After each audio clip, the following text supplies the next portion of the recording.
Visualize and configure your project's profitability. You will be able to visualize and analyze a project's estimated and current profitability. Adjust a project's profitability percentage. These functions are exclusive to C-level roles and users with access to profitability. Project Profitability.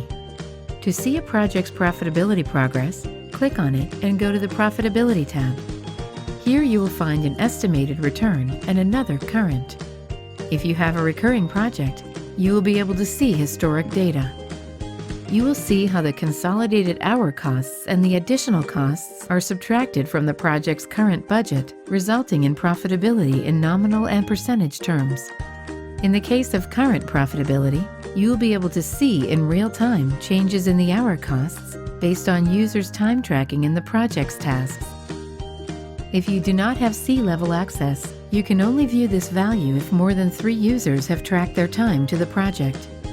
In turn, you can add additional income and additional costs by clicking on each value. Complete the fields Date, Concept, and Amount.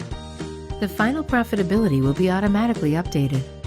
You can edit or delete these aggregates as long as you have those permissions by clicking on the drop-down menu. These changes can be done over the amounts of the current yield. You will not be able to make direct changes to the projected return fields.